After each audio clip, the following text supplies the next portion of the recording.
ಕೋಪ. ಕೋಪ ಉಂಟಾದರೆ ಏನಾಗಬಹುದು ಅಂತಂದರೆ, ಕೋಪದಿಂದ ಏನು ಬೇಕಾದರೂ ಆಗಬಹುದು. ಇದು ಅರಿಷಡ್ ವರ್ಗಗಳಲ್ಲಿ ಒಂದು.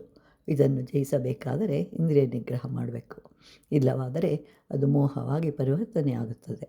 ಮುಂದೆ ಅದು ಬುದ್ಧಿನಾಶಕ್ಕೆ ಕಾರಣವಾಗುತ್ತೆ. ವಿವೇಕಹೀನನಾಗ್ತಾನೆ. ಆದ್ದರಿಂದ ಸಿಟ್ಟಿನ ಕೈಗೆ ಬುದ್ಧಿಯನ್ನು ಕೊಡಬೇಡ ಅನ್ನುವಂತಹ ಮಾತು ಇದೆ. ಶಂಕರಾಚಾರ್ಯರು, ಅವರ ಸಮಕಾಲೀನರು ಮಂಡನ ಮಿಶ್ರರು. ಶಂಕರಾಚಾರ್ಯರು ಅದ್ವೈತ ಸಿದ್ಧಾಂತ, ಉತ್ತರ ಮೀಮಾಂಸೆ ಹೇಳ್ತಾಯಿದ್ರು. ಮಂಡನ ಮಿಶ್ರರದು ಕರ್ಮ ಸಿದ್ಧಾಂತ, ಪೂರ್ವ ಮೀಮಾಂಸೆಯನ್ನು ಹೇಳ್ತಾಯಿದ್ರು. ಶಂಕರರು ಹೇಳುವುದು ಜ್ಞಾನ ಸಿದ್ಧಾಂತ ಅಂತ ಹೇಳಿ, ಮಂಡನ ಮಿಶ್ರರದು ಕರ್ಮ ಸಿದ್ಧಾಂತ ಅಂತ ಹೇಳ್ತಾಯಿದ್ರು.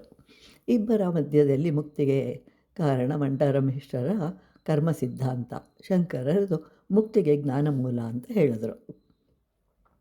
ಒಂದು ಸಲ ಇಬ್ಬರಿಗೂ ಚರ್ಚಾಕೂಟ ನಡೆಯಿತು. ಇಬ್ಬರೂ ಜ್ಞಾನಿಗಳು. ಮಂಡನ ಮಿಶ್ರರಿಗೆ 60 ವರ್ಷ ವಯಸ್ಸಾಗಿತ್ತು.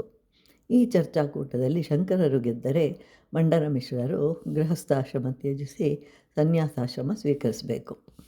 ಮಂಡನ ಮಿಶ್ರರು ಗೆದ್ದರೆ ಶಂಕರಾಚಾರ್ಯರು ಗೃಹಸ್ಥಾಶ್ರಮ ಸ್ವೀಕರಿಸಬೇಕು. ಈ ಚರ್ಚಾಕೂಟದ ನಿರ್ಣಾಯಕರು ಮಂಡನ ಮಿಶ್ರರ ಪತ್ನಿ, ಹೆಸರು ಉಭಯಭಾರತಿ.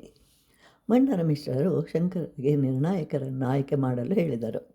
ಶಂಕರರು ಮಂಡನ ಮಿಶ್ರರ ಪತ್ನಿ ಉಭಯಭಾರತಿಯನ್ನು ಆಯ್ಕೆ ಮಾಡಿದರು.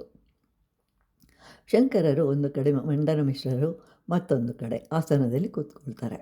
ಉಭಯಭಾರತಿ ಇಬ್ಬರ ಕೊರಳಿಗೆ ಮಾಲೆಗಳನ್ನು ಹಾಕ್ತಾಳೆ.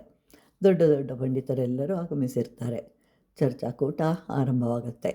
ಶಂಕರರು 10 ಶ್ಲೋಕ ಹೇಳಿದರೆ ಮಂಡನ ಮಿಶ್ರರು 10 ಶ್ಲೋಕಗಳನ್ನು ಹೇಳ್ತಾಯಿದ್ರು. ಹೀಗೆ ಸುಮಾರು 4 ಗಂಟೆಗಳ ಕಾಲ ಸಾಗಿತ್ತು. ಉಭಯಭಾರತಿ ಚರ್ಚೆಯನ್ನು ನಿಲ್ಲಿಸಲು ಹೇಳಿದಳು. ಮಂಡನ ಮಿಶ್ರ ಸೋತನು ಅಂತ ಹೇಳಿ ತೀರ್ಮಾನವನ್ನು ಹೇಳ್ತಾಳೆ. ಎಲ್ಲರಿಗೂ ಆಶ್ಚರ್ಯವಾಗುತ್ತೆ. ಅವಳು ಪೂರ್ವ ಮೀಮಾಂಸೆ ಮತ್ತು ಉತ್ತರ ಮೀಮಾಂಸೆ ಎರಡನ್ನೂ ತಿಳಿದವಳಾಗಿರ್ತಾಳೆ. ಮಂಡನ ಮಿಶ್ರರು ಉಭಯಭಾರತಿಯನ್ನು ಪ್ರಶ್ನಿಸ್ತಾರೆ, ನೀನು ಹೇಗೆ ತೀರ್ಮಾನ ಮಾಡಿದೆ ಅಂತ. ಮಹಾನ್ ಜ್ಞಾನಿಯಾದ ಉಭಯಭಾರತಿ ಹೇಳ್ತಾಳೆ, ನೀವು ಚರ್ಚೆ ಪ್ರಾರಂಭ ಮಾಡಿದಾಗ ನಿಮ್ಮಿಬ್ಬರ ಕೊರಳಿಗೆ ಮಾಲೆಯನ್ನು ಹಾಕಿದ್ದೆ. ಅದು ನಿಮ್ಮ ವಾದ ವಿವಾದದಲ್ಲಿ ಶಂಕರರ ಮಾತುಗಳಿಗೆ ನಿನ್ನ ಮನಸ್ಸಿನಲ್ಲಿ ಕೋಪ ಬಂದು ನಿಮ್ಮ ದೇಹವು ತಾಪದಿಂದ ಬಿಸಿಯಾಯಿತು.